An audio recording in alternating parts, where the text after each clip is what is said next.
శ్రీ రేణుకా ఎల్లమ్మ తల్లి జ్యోతిష్యాలయం. భార్యాభర్తల సమస్యలు, ప్రేమ సమస్యలు, కుటుంబ సమస్యలు, వ్యాపారంలో నష్టం రావడం, మనశ్శాంతి లేకపోవడం, అనుకున్న పనులు కాకపోవడం, కోర్టు సమస్యలు, నరదృష్టి, సంతాన సమస్యలు, పెళ్లి కుదరకపోవడం, ఆరోగ్య సమస్యలు, వాస్తు, ఇంటి సమస్యలు, విదేశీ ప్రయాణం, ధనం నిలకడలేకపోవడం, మీకు ఎటువంటి పర్సనల్ సమస్యలు ఉన్నా జ్యోతిష్యం చెప్పబడును. కోయా గురూజీ లక్ష్మణరాజు గారు. Cell number 8466923012. ఓం శ్రీ మాత్రే నమః. ఛానల్లోకి స్వాగతమండి. ఈ వీడియోలో మనం మీనరాశి వారి గురించి మాట్లాడుకోబోతున్నాం. ఈ రాశివారు ఏ పరిహారాలు చేసినట్లయితే మీ ఇల్లు ధనంతో నిండిపోతుంది, అలాగే ఈ రాశివారు ఏ అంశాల్లో జాగ్రత్తగా ఉండాలి, ఎటువంటి దేవతారాధన చేసుకోవాలి అనే అంశాల గురించి ఈ వీడియోలో మనం వివరంగా తెలుసుకుందాం. కానీ అంతకంటే ముందుగా మీరు కనుక మన ఛానల్ని ఇప్పటి వరకు సబ్స్క్రైబ్ చేసుకోకపోతే సబ్స్క్రైబ్ చేసుకొని పక్కనే ఉన్న బెల్ ఐకాన్ నొక్కి ఆల్ సెలెక్ట్ చేసుకుంటే మేము ఇలాంటి వీడియోస్ అప్లోడ్ చేయగానే ముందుగా మీకు నోటిఫికేషన్ వస్తుంది.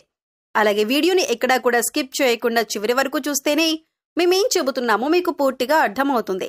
ఇక వివరాల్లోకి వెళితే ముందుగా ఈ రాశివారి మనస్తత్వం చూసుకున్నట్లయితే ఈ రాశివారు ఖచ్చితమైన నిర్ణయాలు తీసుకుంటారు.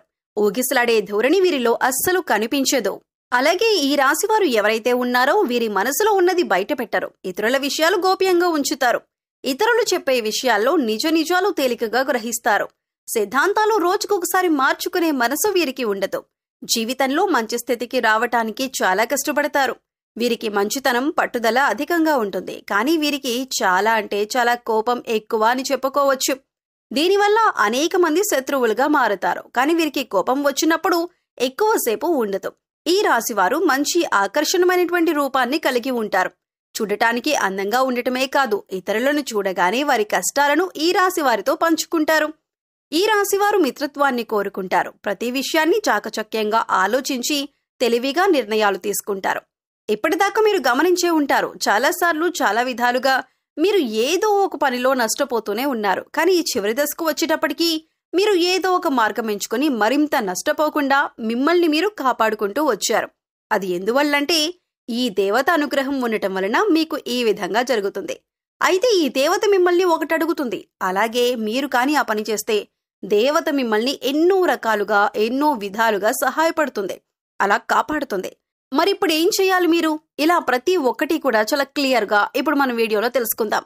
వీడియోని ఎక్కడా కూడా స్కిప్ చేయకుండా చివరి వరకు చూడండి. అప్పుడే మేము ఏం చెబుతున్నామో మీకు పూర్తిగా అర్థమవుతుంది. ప్రతిరోజు రాత్రిపూట మీరు పడుకున్న తర్వాత ఈ దేవత వస్తుంది. మీ చుట్టుపక్కలన్నీ పరిశీలిస్తూ తాను ఎంతో చక్కగా మిమ్మల్ని దీవిస్తుంది. అయితే మీకు చాలా రోజుల నుండి ఈ విషయం తెలియక మీరు ఏం జరుగుతోందని చెప్పేసి అనుకుంటున్నారు. ఇక దీంతో పాటు ఇద్దరు మనుషులు ఎవరైతే ఉన్నారో వాళ్ళు మీ జీవితంలో ప్రతి ఒక్క పని చెడిపోవాలని కోరుకుంటున్నారు. మీ జీవితంలో ఎంతో కొంత నష్టానికి కారణమయ్యే వాళ్ళు వీరిద్దరే. వాళ్ల పేర్లు ఏ అక్షరంతో స్టార్ట్ అవుతుందో అది కూడా ఈ వీడియోలో మనం వివరంగా తెలుసుకుందాం. మీరు ఈ ఇద్దరు మనుషులతో ఎంత జాగ్రత్తగా ఉంటే అంత మంచిదే. మీ లైఫ్ ని కంప్లీట్ గా పాడు చేసేది మాత్రం వీరిద్దరే. అయితే వీళ్ళకి అంత చనువు రావటానికి కారణం కూడా మీరే. ఎందుకంటే మీరు ప్రతి ఒక్కరిని నమ్మేస్తుంటారు. ఎంత నమ్ముతారంటే మీ లైఫ్ లో జరిగే ప్రతి ఒక్క విషయాన్ని మీరు ఎంతో క్లియర్ గా వీరికి ప్రతి ఒక్కటి చెబుతూ ఉంటారు. వీళ్లతో మీరు ఇంతకు ముందు కూడా చాలా విధాలుగా నష్టపోయి ఉన్నారు. వీళ్ళు మాయమాటలు చెప్పగానే మళ్లీ వాళ్ళని మీరు నమ్మడం మొదలు పెట్టేస్తారు. దాని మూలాన మళ్లీ మోసం చేయటానికి అవకాశం కలుగుతుంది. మీరు ఇప్పటిదాకా ఎంతో కష్టపడి ఉంటారు. మీరెంతో శ్రమదానం చేస్తారు. కానీ ప్రతి ఒక్క పని ఏదైతే ఉందో అది నష్టానికి దారితీస్తుంది. దానికి కారణం కూడా వీరిద్దరే. అయితే వీరెవరో కాదు, బయట వాళ్ళు అంతకన్నా కాదు. ఎందుకంటే బయట వాళ్లకు మన గురించి అంతగా తెలియదు. మీకు ఎక్కువగా తెలిసిన వాళ్ళు ఇటువంటి పనులు చేస్తూ ఉంటారు. మనం ఏదైనా కొత్త వస్తువు కొన్నా, మనం కాస్త అభివృద్ధిలోకి వస్తున్నా చాలు వీళ్ళు కళ్లల్లో నిప్పులు పోసుకుంటారు. మీరు బాధలో ఉంటే వాళ్ళు సజెషన్ ఇవ్వాలని చెప్పేసి ఎదురు చూస్తూ ఉంటారు. వీళ్ళెప్పుడు కూడా మీ చుట్టుపక్కలే ఉంటారు. కానీ వీళ్ల గురించి మీకు సరైన అవగాహన లేకపోవటం, మీరు మరింతగా వీళ్ళని నమ్మేసి ప్రతి ఒక్క విషయాన్ని వీళ్ల దగ్గర తెలియజేస్తూ ఉంటారు. ఇదే అవకాశంగా తీసుకొని ప్రతి ఒక్కటి మీకు రివర్స్ ప్లాన్ చేసుకొని వాళ్ల ప్లాన్లో వాళ్ళు సక్సెస్ అవుతున్నారు. కాబట్టి మీరు ఎప్పుడూ కూడా ఏ పని చేయాలనుకున్నా, మీరు ఏ నిర్ణయం తీసుకోవాలనుకున్నా మీరు మాత్రం ఎప్పుడూ కూడా ఎవరితో ఆ పని గురించి డిస్కస్ చేయకండి. ఆ పని జరిగిన తర్వాత వేరే వాళ్లకు తెలియజేసేలా ఉండండి. అయితే మొట్టమొదటగా మీరు జాగ్రత్తగా ఉండవలసిన వారి పేరు మొదలయ్యే అక్షరం కలిగిన పేరేంటంటే ఎస్ అక్షరంతో ఎవరి పేరైతే ఉంటుందో వాళ్ళు ఎప్పుడు చూసినా కూడా ఎక్కువ శాతం జలస్గా ఫీల్ అవుతూ ఉంటారు. వాళ్ళు ఎప్పుడు కూడా బయటకు వేరే వాళ్ళకి ఎంతో సానుభూతి చూపిస్తున్నట్టుగా ఉంటారు. కానీ వాళ్ళు చేయాల్సిన పనులన్నీ చాలా సైలెంట్ గా చేసుకుంటూ పోతారు. వీళ్ళు ఎప్పుడు కూడా మనతో కలిసి ఉన్నట్లుగానే నటిస్తారు. కాబట్టి మీ జీవితంలో కూడా ఇటువంటి వారు ఉన్నట్లయితే జాగ్రత్తగా ఉండండి. ఇది కలికాలం.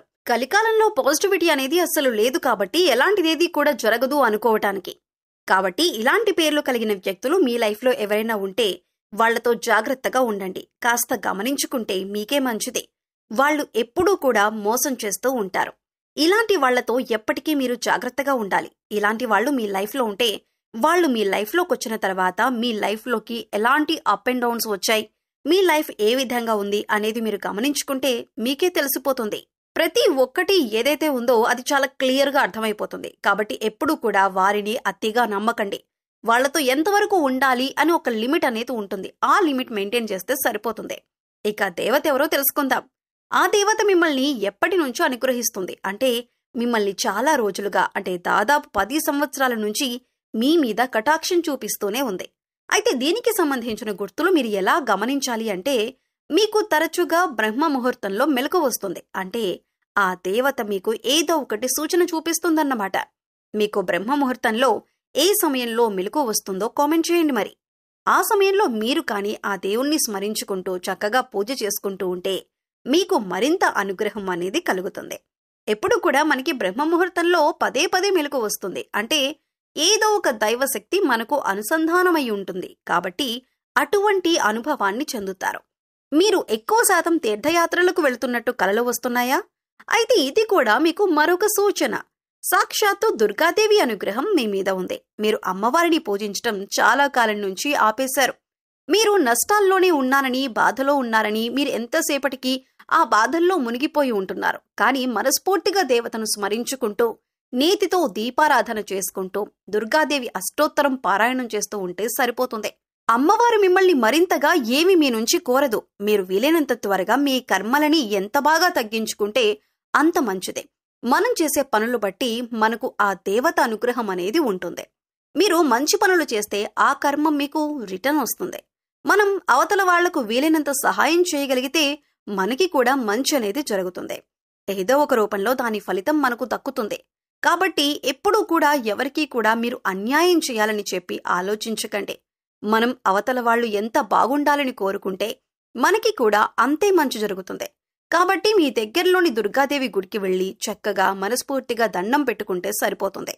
అలాగే మీ ఇంట్లో ధనాకర్షణ బాగా పెరగాలంటే మీ ఇంట్లో 4 చోట్ల పాటించవలసిన ముఖ్యమైన విధానాలేంటో ఈ వీడియోలో మనం తెలుసుకుందాం. వీడియోని స్కిప్ చేయకుండా చివరి వరకు చూడండి.